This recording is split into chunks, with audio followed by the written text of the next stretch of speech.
Hello दोस्तों, कैसे हैं आप लोग। आई होप दोस्तों कि आप लोग ठीक होंगे, अच्छे होंगे। दोस्तों, मैं रोज़ की तरह टिप और एंड ट्रिप आप सभी के लिए कुछ ऐसा लेके आ चुकी हूँ कि इस टिप के जरिए आपका काम भी आसान होगा और दोस्तों साथ ही साथ आपका टाइम भी बचने वाला है। तो चलिए जल्दी से टिप्स को शुरू कर लेते हैं। नमस्कार दोस्तों, क्रिएटिव क्राफ्ट में आप सभी का स्वागत है। दोस्तों, पहला है टिप इस तरीके से एप्पल को लेके है। दोस्तों, जब हम मार्केट से एप्पल लेके आते हैं तो आपने देखा होगा कि मार्केट से एप्पल को लेके आते हैं, हस्बैंड वगैरह ऑफिस जाते हैं या बच्चे ऑफिस जाते हैं, बच्चे स्कूल जाते हैं, तो हम क्या करते हैं कि एप्पल को धुला बस काट के हम बच्चों को लंच में या हस्बैंड के लंच में रख देते हैं दोपहर में खाने के लिए। लेकिन दोस्तों, आपने किसी चीज़ का गौर किया है, सेब काटने के बाद पीला पड़ जाता है और देखने में बहुत ज़्यादा गंदा लगता है। बच्चे तो उसको बिल्कुल भी नहीं खाते, बड़े तो फिर भी एक बार खा लेते हैं, लेकिन बच्चे बिल्कुल भी नहीं खाना पसंद करते हैं। तो मैं आपको काटने का पहले तरीका बताती हूँ। सेब को मैंने सबसे पहले साइड से काट लिया है और साइड से काटने के बाद अब आप देख पा रहे होंगे दोनों तरफ से मैंने इसको काट लिया है और काटने के बाद मैंने इसमें रबड़ लगा दिया है।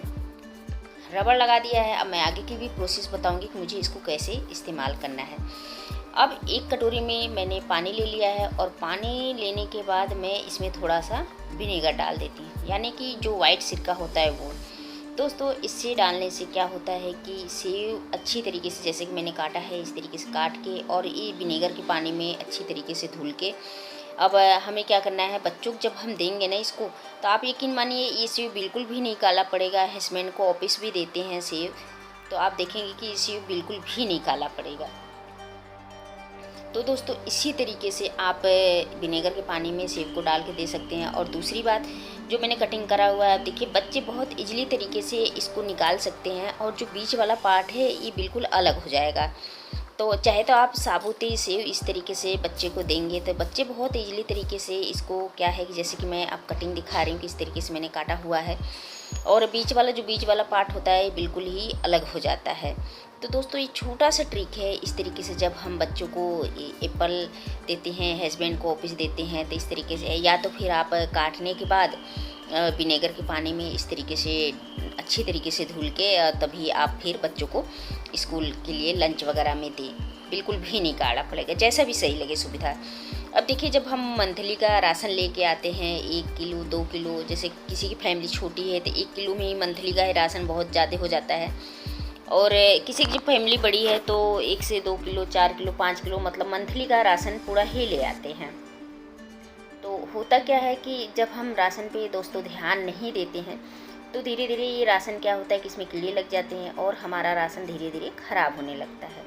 तो राशन हमारा ख़राब ना हो तो इसके लिए एक छोटा सा ट्रिक है। जैसे कि किसी के पास एयर कंटेनर डिब्बा नहीं होता है, हमारा पन्नी में रह जाता है तो वो भी ख़राब हो जाता है। दोस्तों, जब भी राशन ले आते हैं सबसे पहले इसको एयर कंटेनर डिब्बे में भर लीजिए और नहीं भी है तो आप जो कोल्ड ड्रिंक वगैरह की बोतल होती है तो आप उसमें भी रख सकते हैं। अच्छी तरीके से धुल के उसका पानी सोख करके अच्छी तरीके से आप कोल्ड ड्रिंक के बोतल में भी रख सकते हैं। बिल्कुल भी डिब्बे की ज़रूरत नहीं है। और अब हमारा राशन ख़राब ना हो तो इसके लिए मैं छोटा सा ट्रिक ये है कि घर की चीज़ें ही इसमें डाल दीजिए। हल्दी डाल दीजिए या तो फिर इसमें थोड़ा सा नमक भी डाल सकते हैं। नमक हल्दी डालने से क्या है कि हमारा राशन सालों साल रखेंगे दोस्तों।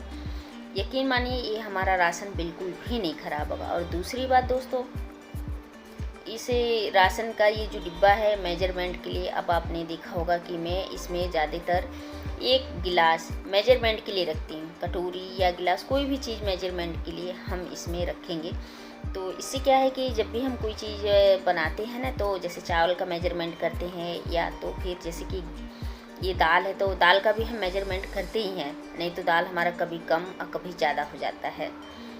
अब देखिए, जब भी हम कढ़ी बनाते हैं तो हमें इतना, किसी को इतना नहीं पता रहता है कोई कोई को कि कढ़ी में हमें नमक कब डालना चाहिए, जब पकौड़ी कब डालना चाहिए। तो दोस्तों, सबसे पहली बात, जब हमारी कढ़ी अच्छी तरीके से पक जाए तो उसमें पकौड़ी को ऐड कर लेना है। नहीं तो हम पकौड़ी को पहले डालेंगे तो हमारी पकौड़ी इसमें गल जाएगी और गलने के बाद टूट भी सकती है। और इसके बाद मुझे इसमें क्या करना है, नमक भी मुझे बाद में ही डालना है।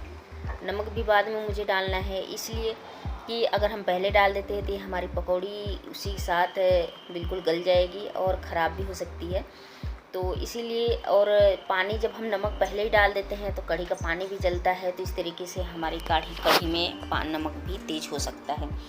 तो दोस्तों जब तक आधा ये कढ़ी पक ना जाए, आधे से ज़्यादा, तभी हमें नमक डालना है, पहले नमक को ऐड नहीं करना है। आई होप दोस्तों छोटा सा ट्रिप है आप सभी को ज़रूर पसंद आया होगा। तो दोस्तों इसी तरीके से जब आप कढ़ी बनाएंगे तो आप देखेंगे कढ़ी का तो स्वाद बिल्कुल अलग रहेगा ही रहेगा। और दोस्तों जो कढ़ी है आपकी बिल्कुल परफेक्ट बनेगी, और ना ही इसमें आपकी पकौड़ी गलेगी और ना ही आपके कढ़ी का स्वाद चेंज होगा। जी हाँ दोस्तों, छोटा सा ट्रिक है पर बहुत ही काम का है। तो दोस्तों एक बार कढ़ी मेरी तरीके से बना के ज़रूर देखिएगा, बहुत ही टेस्टी और बहुत ही मज़ेदार बनता है। अब देखिए इस तरीके से हम सभी के घर में रोटियां तो बनती ही है, लेकिन हम क्या करते हैं, रोटियां बनाते ही हम कैसरोल में रख देते हैं। कोई पेपर यूज करता है, कोई कपड़ा यूज करता है। तो दोस्तों मैं उसका भी यूज बताऊंगी कि मुझे कैसे रोटी को रखना चाहिए। अब देखिए जब नीचे वाली रोटी होती है ना, बिल्कुल ये गल जाती है, इसको खाना कोई पसंद नहीं करता है। तो अब देखिए जब हम रोटी रखते हैं गरम गरम, तो इसमें जो गरम रोटी रहती है भाप की वजह से इसमें पानी मॉइस्चर आ जाता है। तो आपने देखा होगा ज़्यादातर नीचे की रोटी कोई खाना नहीं पसंद करता है।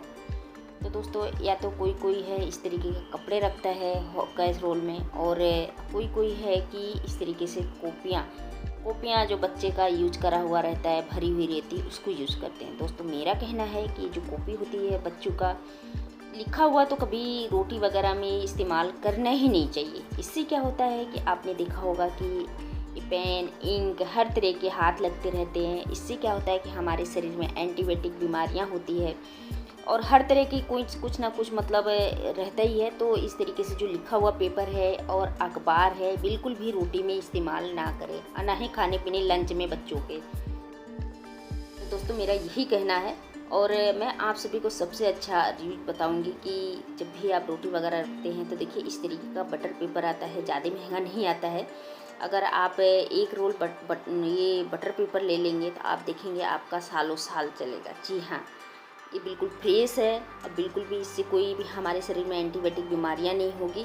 तो इस तरीके से आप बटर पेपर भी लेके आप इसको ट्राई कर सकते हैं रोटी रखने के लिए। और दोस्तों दूसरी बात, अगर इस तरीके का जो रोटी पे हम स्टैंड पे रोटी रखते हैं, वो भी स्टैंड रख के इसके अंदर आप रख सकते हैं। पेपर ना रखने के बावजूद भी अगर खाली स्टैंड पे रखेंगे तब भी आपकी नीचे वाली रोटी नहीं गीली होगी। और दोस्तों मैं आप सभी को तीसरा भी ट्रिक बताऊंगी कि ये जो नीचे वाली रोटी है बिल्कुल भी नहीं गीली होगी। अब देखिए किसी के पास टिश्यू पेपर नहीं है या फिर किसी के पास स्टैंड नहीं है, तो मैं तीसरा भी ट्रिक बताऊंगी कि इसी को मुझे किस तरीके से रखना है। तो जैसे कि मैंने बताया टिश्यू पेपर आप इस पर रखेंगे, इससे कोई बीमारियां नहीं होगी हमारे शरीर में। तो तीसरी ट्रिक दोस्तों, ये जो चम्मच होते हैं ना, तो कैसरोल में आप इस तरीके से चारों तरफ फैला दीजिए, और आपके पास स्टैंड नहीं है तो इस तरीके से ये जो चम्मच है इसको आप कैसरोल में रख के और इसके ऊपर रोटियां रखेंगे तो आपके देखेंगे कि बिल्कुल भी रोटियां आपकी गीली नहीं होगी। और जब भी आप ढक्कन लगाएंगे तो थोड़ा सा कैसरोल को एक चम्मच लगा के खोला रखिएगा, इससे आपकी रोटियाँ गीली नहीं होगी, अब बिल्कुल परफेक्ट रहेगा।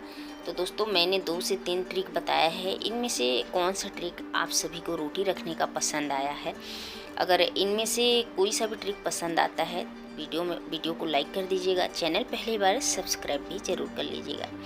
अब देखिए हम सभी कपड़ा धोते हैं, लेकिन दोस्तों क्या होता है कि जो बच्चे हमारे स्कूल जाते हैं, वाइट ड्रेस वगैरह रहता है, हर तरह के कपड़े रहते हैं, या लाइट कलर की चद्दरें वगैरह रहती हैं, तो आपने देखा होगा कि जल्दी से हमारा ये जो चद्दर है ना बिल्कुल क्लीन नहीं होता है। तो इसके लिए मैं बहुत ही यूजफुल ट्रिक लेके आई हूँ कि सिर्फ 1 चम्मच सरफ में मैं ढेर सारे कपड़े धोने वाली हूँ। तो आप पानी की क्वांटिटी देख रहे हैं, मैं 2 से 3 बाल्टी पानी डाली हूँ। 1 चम्मच मैंने सरफ डाल दिया है, डाइट का सरफ डाला हुआ है, और आधा चम्मच मैंने डाल दिया है बेकिंग सोडा, और इसमें 2 से 3 चम्मच मैं डालने वाली हूँ विनेगर। जी हाँ दोस्तों, विनेगर बिल्कुल रामबाण का काम करता है। आप इस ट्रिक को ज़रूर ट्राई करके देखिएगा। आप हाथ से कपड़ा धोते हैं या मशीन से कपड़ा धोते हैं, बिल्कुल कपड़ा में क्लीनिंग इतना बढ़िया आएगा कि आप यकीन मानिए। इस एक बार मेरी तरीके से ये जो कपड़े हैं ना इसको धुल के ज़रूर देखिए, काफ़ी क्लीन कपड़ा हो जाता है और खुशबू भी कपड़े में आता है। और क्या है कि बारिश के मौसम में आपके कपड़े में से स्मेल वगैरह बिल्कुल भी नहीं आएगा।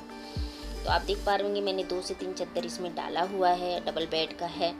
तो अब इसको मैं एक राउंड घूमने के लिए इसको इसी में छोड़ देती हूँ। तो दोस्तों अब आप देखेंगे कि ज़रा सी देर में ये जो चद्दर हमारा काफ़ी गंदा था और लाइट कलर का है, तो ये काफ़ी गंदा हो चुका था। तो मैं ज़्यादातर क्या करती हूँ कि मशीन में ही डाल देती हूँ। अब आप देख पा रहे होंगे एक राउंड घूमने में ही ये जो मशीन का पानी है काफ़ी गंदा हो चुका है, और जितना मैल चद्दर का था एक राउंड में ही ये बिल्कुल ही ओके हो चुका है। तो दोस्तों मैं आप सभी को भी यही कहूँगी कि इस ट्रिक को ज़रूर ट्राई करके देखिएगा। बहुत ही यूज़फुल ट्रिक है कपड़े धोने का। तो उम्मीद करती हूँ दोस्तों कि आज का छोटा छोटा टिप और ट्रिप आप सभी को कुछ इसमें से पसंद आया होगा। तो प्लीज़ दोस्तों वीडियो को लाइक कर दें, चैनल पहली बार सब्सक्राइब कर लें। मिलते हैं